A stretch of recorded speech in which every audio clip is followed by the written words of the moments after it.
Hey folks, it's me, Jammin' John of Flashback Fridays here on WLZD LP Hazard 106.1 The Lizard. And today, I'm at the Summit City Lounge in beautiful Whitesburg, Kentucky, where I'm joined by a very special guest. This man is a multi-platinum selling recording artist. He's also known as being the frontman of the 80s glam metal band Winger, the band that produced such hits as 17, Headed for a Heartbreak, and Miles Away, and many more. He's also known for having a very successful solo career. I'm proud to say that this man has been one of my role models ever since I was 7 years old, and I'm honored to be interviewing him again. Kip Winger, ladies and gentlemen, it's an honor to see you again, man. Thank you very much. That was a lot of accolades. I'm not that great, actually. So thank you. You're welcome. So, how you been doing? You know, it's been almost 2 years since I last interviewed you. Good, I'm good, man. Just writing more music, touring, and I did a whole year with the band doing a Better Days Coming album, and yeah, that was an awesome album. Thank you very much. We did very well this year, and we're happy about it. So Reb's back in Whitesnake with the Purple album, and I'm back out doing my acoustic thing, and I'm writing a lot of classical music and getting. I just had a performance with Colorado Symphony last Friday that was awesome. So just working away. Yeah, that's great. I wanted to talk to you about that piece that you've done for the Colorado Symphony. I want to talk to you about the Better Days Coming album. You know, the Better Days are coming. When this album was released in spring of last year, it made its debut at number 21 on the top current rock albums chart, number 85 on the Billboard 200, and number 6 on the iTunes Top Rock Albums. And I was blown away by this new album. You know, the style of this album reminds me of Winger's first two albums, and the lyrics are some of the deepest I've ever heard. You know, what was it like to get back in the studio with Reb, Rob, and John and record this first Winger album in 5 years? Well, it was the same as it is always. So Reb and I sit down with a drum machine and we write a bunch of songs, basically, and then we bring everyone else in to play on the stuff. Right. And since the very first album, it's Reb and I with a drum machine and a case of beer, and we write tracks, and then I start working on the lyrics. Sometimes I bring some help in, but we bring Rod in towards the end, and then I play the bass on the end. John had a bigger contribution on this album than he normally does. He co-wrote 3 songs, and I just tried to. I refer to this album as a best of Winger, but it's all original material. So it's like it's got an element of everything we do, but it's all new material. Right. And you're an amazing songwriter. And really, yeah. And the lyrics on this new Winger album are some of the deepest I've ever heard on an album in general. What was the one song from this new album that you felt had the deepest meaning?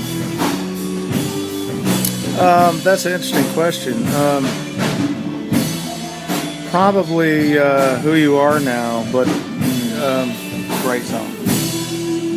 So either that or I had a lot of personal meaning on Tin Soldier, although I didn't write the lyrics. I co-wrote the lyrics with Donnie Purnell, from the guy who originally was in Kicks. Oh man! And that's a very special song to me because I'm a big advocate of troop awareness and the health and well-being of the vets, and so that was kind of a special song for me.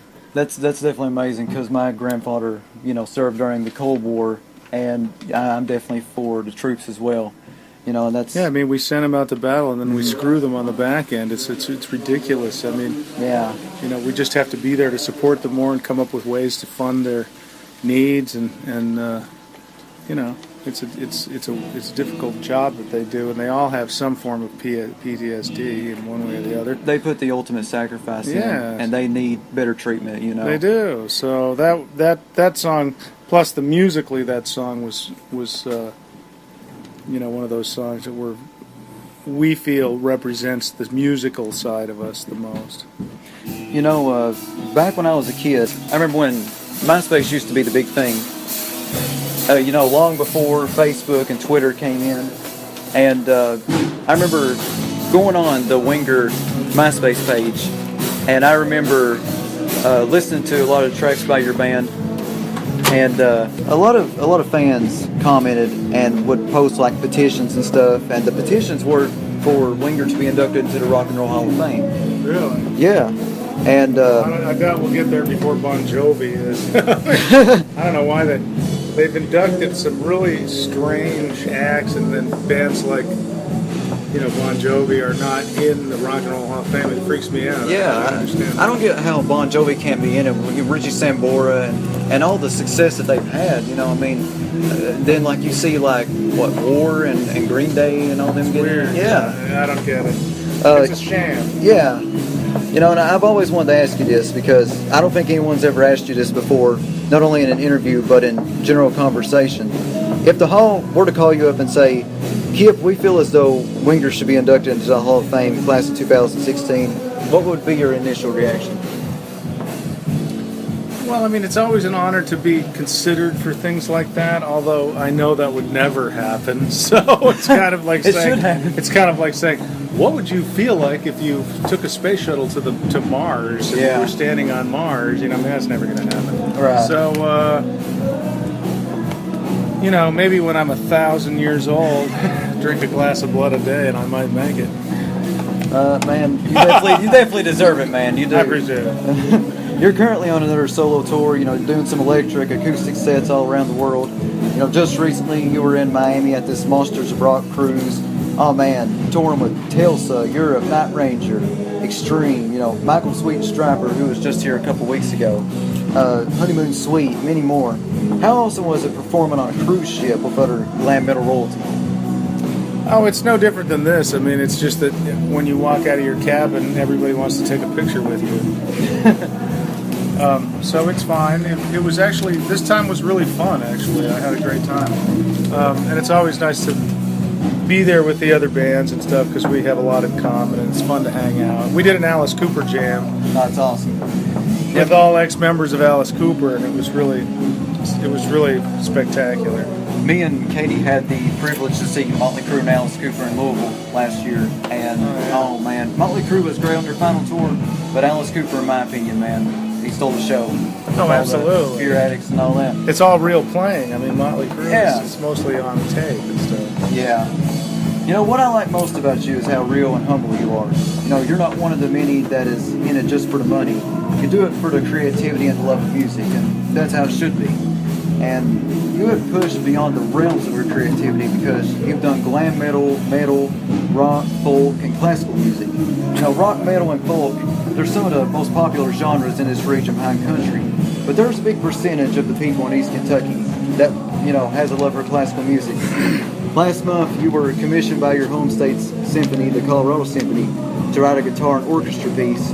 And the performance was at the Buddy Ace Concert Hall. Yeah, the Betcher Concert Hall, yeah. Oh, that's the name of it. I was trying to find out how to say that. Yeah, that's a tough one. Give me more information on this piece you composed. So it's a piece for classical guitar and orchestra that I originally was working on for a different project, and then I got a call from Colorado Symphony asking if I had something, and that they'd like me to have a piece on this new composer's evening. And the conductor, Scott O'Neill, is a good friend, and I love his conducting, and he's a great musician. So, I was working on this piece for something else, and I retranscribed a few things and rewrote a few things and got it ready for this performance last Friday. So it went really well, and the orchestra sounded amazing. That's great. I gotta check that out if it's on YouTube or something. I asked you last time if another Winger album would be coming out soon. Can we see another solo album from you, in like the future? I have all the material for a solo album in bits and pieces. It would take me about a year to put it together, and I guess I will do it because a lot of people have been asking me for it. I love to do them, and I think they're good. But for me, I don't just put albums out. My thing to do put an album out is if I'm going to really raise the bar every time. So I don't like to really repeat myself so much and just do another album. So I always need a really, really good reason to do them because I think so many people just put out music that doesn't really mean anything. That's right. Yeah. And so or they're just trying to make the money. And I need the money. I mean, I'm not an independently uberly rich dude, but Right. you know, money's good, but I don't want to put my name on published material unless it's really pushing my own creativity further, you know. Yeah. Winger is different because it's Reb and I, and we have a brand, and it's like, you know, we try to keep the bar really high, but there's a very standard thing that you're going to hear every time. But with my solo albums, you know, I left myself open to having the creativity to do whatever I want. So, Yeah. you know, it might not be what people would expect. Although most of the songs I wrote in these kind of places backstage on this guitar. So That's awesome. there'd probably be, you know, 10 or 12 songs just that I wrote it, you know, like in my dressing room or something like that. Man. And that's that might really be a awesome. good name for it. Yeah. What's really awesome is Songs from my dressing room. sounds like a good album name, you know. But you know, that's really awesome. You don't want to repeat yourself, and in today's, you know, generation of music, you see that a lot. A lot of the bands get worn out, and that's really awesome that, you know, you want to continue to do that. Finally, man, what advice would you give to any up and coming artist trying to break out from that struggle in the music industry? What advice would I give? Make a lot of videos and own YouTube, because YouTube is the whole game now. Yeah. You know, try to write killer songs and then make videos. That's really the key in my mind, because when videos go viral, I mean, it'll kickstart your career basically. You know, and back in the day, you know, MTV was that one. Yeah, it's the same. Yeah, exactly. And now it's YouTube, you know, because there is no MTV anymore. It is. And it's a shame, because MTV should go back to the music videos. That's what it is, music television. I want to thank you so much for letting me interview you again, because, you know, when I was 7 years old, I was exposed to your music, and you got me into the glam metal genre, and, you know, man, I was just such a big fan of Winger, and I still am. Thank you. Never would imagine 12 years later being here, you know, interviewing you not once but twice. I appreciate that. It means a lot to me. Well, it's good. You're still doing it. Nice to see you again. Thank you. Hey, this is Kip Winger, and you're listening to Flashback Fridays with Jam and John. Stay tuned.